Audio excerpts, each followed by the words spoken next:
The regular season of the NFL is just around the corner, and so that means it's time for me to start doing my yearly predictions.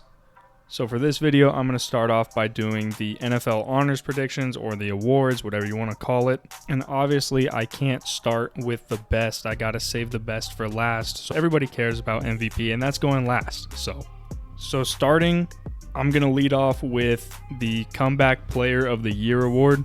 So for the Comeback Player of the Year award, it's really not a creative pick, but I'm going to go with Derrick Henry.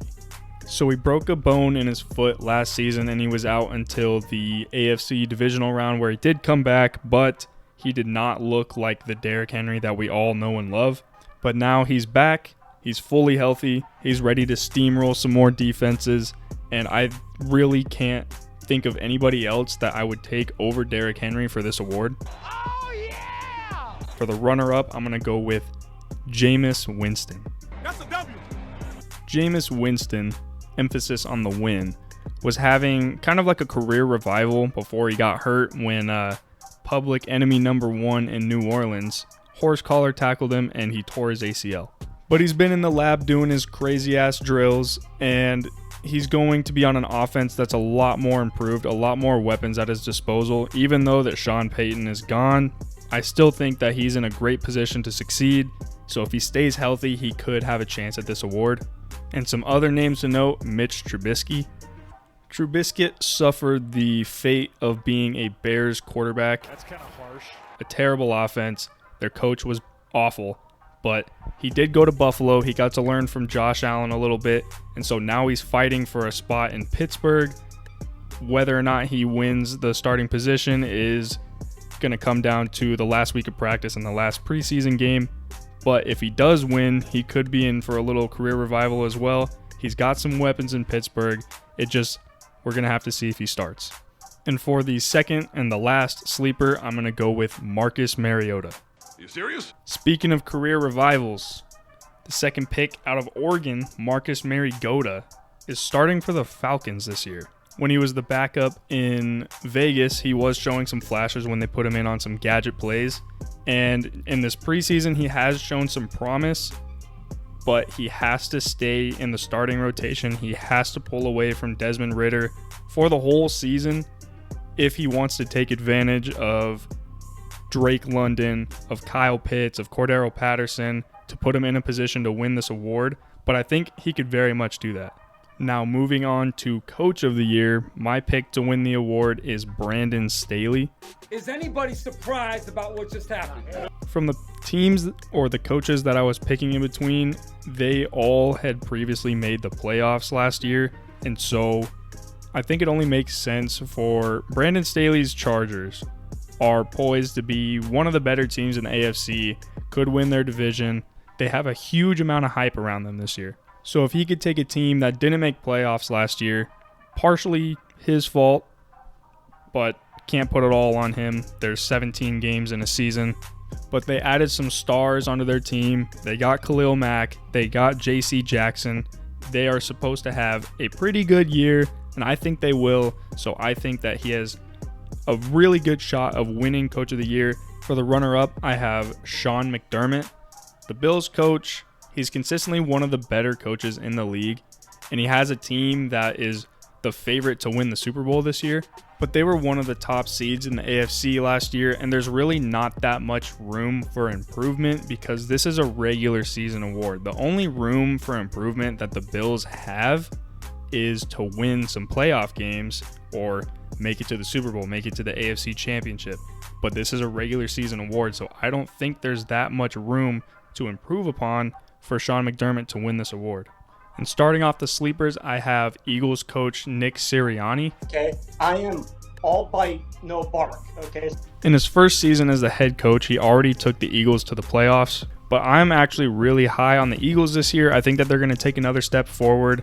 They added some pieces on both sides of the ball, and I think they could be in the higher ranks of the NFC, but that's just for time to tell. And another sleeper had to go with the hometown pick, Dennis Allen. Allen is starting his second stint as a head coach, and this team is a lot better armed than it was from the 2012 Oakland Raiders. But he's armed with a familiar team, a familiar defense, which is possibly one of the best in the league, and a lot better offense from last year. They added pieces. They added Jarvis Landry. They drafted Chris Olave. Sean Payton did step down, but he's taking the place. He quote-unquote retired in the offseason, but they did miss playoffs last year. They went 9-8. They had an abysmal offense. Now they should have a lot better of an offense. I think that they could make playoffs, and he has a really good chance at winning this award. Moving on to Defensive Rookie of the Year. Originally, I wanted to pick Kayvon Thibodeau, but I will add more on that later. So my pick is officially Aiden Hutchinson. He's already receiving high praise from coaches and everybody else on the team. He hasn't been getting many reps in the preseason games, but that should just tell you what the coaches and the staff think of him. He was a beast at Michigan, and I expect the same kind of production this year. And I am so excited to watch him bite off kneecaps all year long. For my runner-up, I have Kyle Hamilton. Coming into the draft, Hamilton was probably the most complete prospect, and he's on a Ravens defense that seems to always get a stud to fall to them in the draft, but he's going to be on that defense. He's going to be a starter. They should bounce back because they were fucked with injuries last year. He's been showing improvements in training camp, and he's been showing promise in the preseason games, so we're just going to have to see what the All-American has to show us. Now here's a quote-unquote sleeper pick, Kayvon Thibodeau. The only reason I'm going to throw him in the sleeper category is because he's injured right now, and he's going to be out for at least 3 to 4 weeks of the regular season, and that can be a pretty big hit to his campaign for the award. He should still have a pretty good year. He's an absolute monster. He was at Oregon. He's an athletic freak. He's not in the greatest situation, though. The defensive line in New York is a little bit weak, but if him and Azeez Ojulari could take that step forward, they could make it into a solid defensive line. I'm going to stay in the Pac-12 for a little bit, and for my next sleeper, I have Devin Lloyd. He was a beast at Utah. I watched him shit on Oregon twice last season. He was battling some injuries in the offseason, but he should be ready for week 1. But that is something to keep an eye on. He was scouted to be a little bit clunky in pass coverage and his hips, but he does have some upside in the pass rush, and he could create opportunities for the defense. Moving on to Offensive Rookie of the Year, I have a lot to say for this section. To start off, who I think is going to win the award, I truly believe that Chris Olave has one of the best situations among all of the rookie wide receivers. If the offense can stay healthy, if Michael Thomas, Jarvis Landry, and Jameis Winston can all stay healthy, even if Winston doesn't stay healthy, they have a more than capable backup with Andy Dalton. I think that Michael Thomas and Jarvis Landry really complement his style because they can take the short to intermediate routes. Jameis Winston has a cannon of an arm, and Olave is kind of establishing himself as the deep threat for this team. So I honestly, realistically think that he has the best chances at the Offensive Rookie of the Year award this year. But another rookie wide receiver has a good chance at winning this. In the runner-up, I have Jahan Dotson. He's one of the most talented wide receivers in this draft class, and all the reports out of training camp are saying him and Terry McLaurin is like an unfair duo. The only factor I can really consider is Carson Wentz, but Terry McLaurin has been producing with a carousel of quarterback play, so I can see Jahan Dotson taking a little bit of a hit, but not too much, and especially for that duo now that McLaurin can get some attention taken away from him, but he's also helping out Jahan Dotson because he is going to be the number 2. So Dotson has a very good chance at winning this award. And for my sleepers, I have quite a few of them. Are you yawning in the middle of this while I'm breaking it down? Huh? Did you hear what I said? Stop listening after you said we need a plan. My first one, I'm going to go Desmond Ridder. Desmond Ridder's shown some flashes in the preseason, but he's not slated to start. Marcus Mariota is.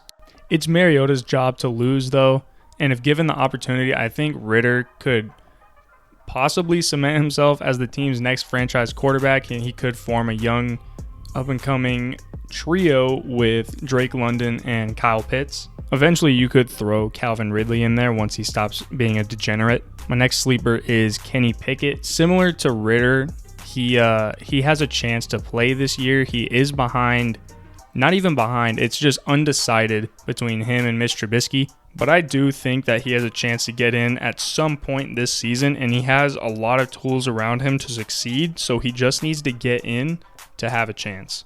For my next sleeper, I have Zamir White. In White's first preseason game, he made the defenses look like shit. But at the time, he was still slated to be the running back 3 for the Raiders, but that all changed recently when they cut Kenyon Drake. So obviously they like what they see from him, and I think that's just pointing to more shares for White. Obviously he's still going to have to split with Jacobs for touches, but they could be kind of like a duo, and he could have a chance at putting up some good numbers this year. And for my last sleeper, I have the preseason god, Isaiah Likely. Isaiah Likely has been going off in the preseason and making a case for him to be the tight end 2 over Nick Boyle in the Ravens offense. And the Ravens tend to run a lot of 2 tight end sets. So with them doing that, Likely has a likely, Oh,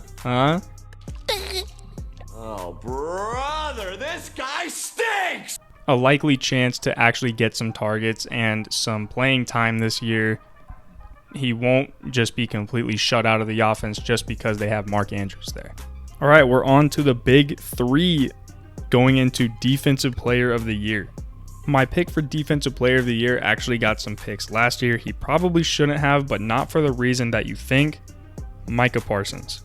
The only reason I say he shouldn't have gotten any picks last year is because TJ Watt was running through every single offensive line in the league that he played, so I think it should have been unanimous. Speaking of unanimous, Micah Parsons brought home the unanimous Defensive Rookie of the Year award, and I think he's going to take a step forward, assuming he dodges the sophomore slump, and he could win the Defensive Player of the Year award.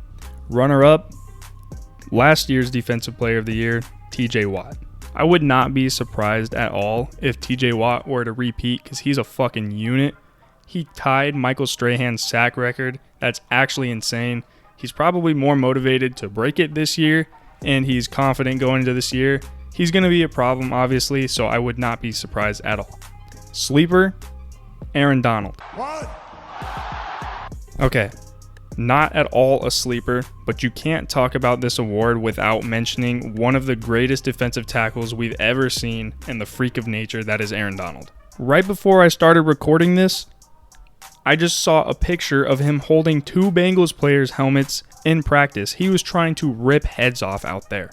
We're going to flip to the other side of the ball, though, and we're going to go to the Offensive Player of the Year, and my pick is Justin Jefferson. Mike Zimmer is out of town, finally. Kevin O'Connell is here. He's an offensive-minded coach. Justin Jefferson was already putting up elite numbers.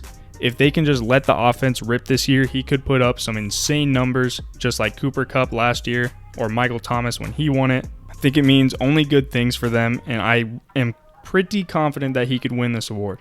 For my runner-up, I have Jonathan Taylor. For the second year in a row, I can see him being the runner-up.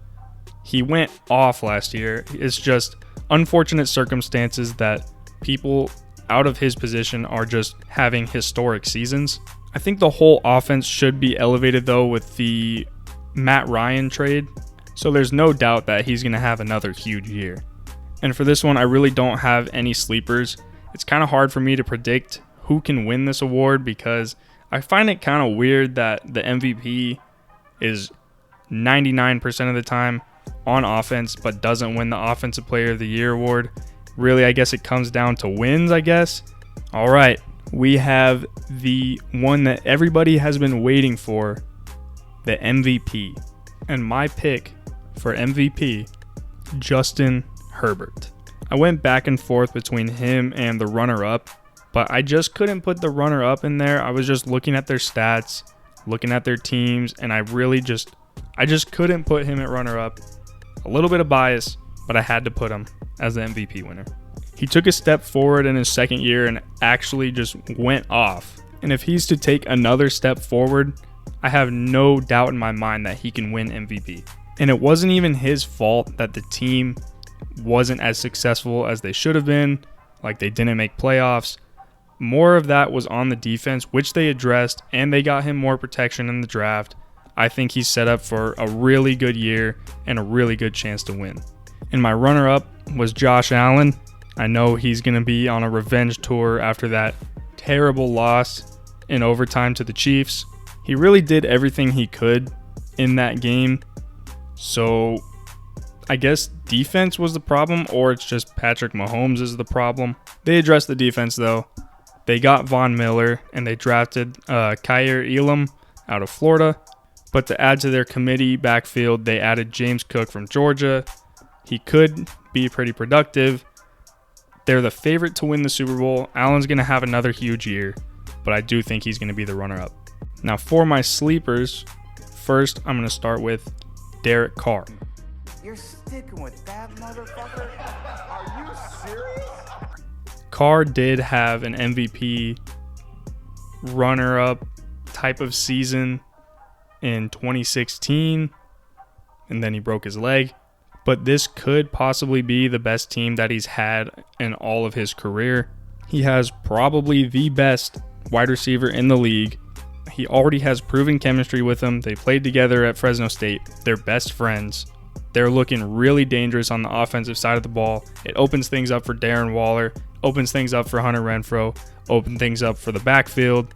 And with Josh McDaniels at head coach and calling the plays, Derek Carr is due for a career season. And for my last sleeper of the video, Jalen Hurts. Whoa, whoa, whoa, whoa, whoa, whoa, whoa, whoa, whoa, whoa, whoa, whoa. Now, it might be a little soon to throw him into the MVP conversation, but we have to look at his team with a coach that I think could win Coach of the Year, a team that made playoffs last year, just added another elite wide receiver in A.J. Brown. He's kind of in the same situation like Derek Carr. They address both sides of the ball. They're supposed to have a lot better of an offense. Not that the Eagles' offense was bad, or either offense was bad, but I think that they'll take a step forward and that he could have the best year of his career next year. Holy shit, I'm actually posting videos again. I'm actually making them. I'm recording 2 days in a row. Could you believe that? Thank you so much for watching. If you enjoyed, please leave a like on the video, leave a comment. Might as well subscribe while you're there. If you think I'm wrong, tell me why. I'm not, though. And until next time, I'll see you later.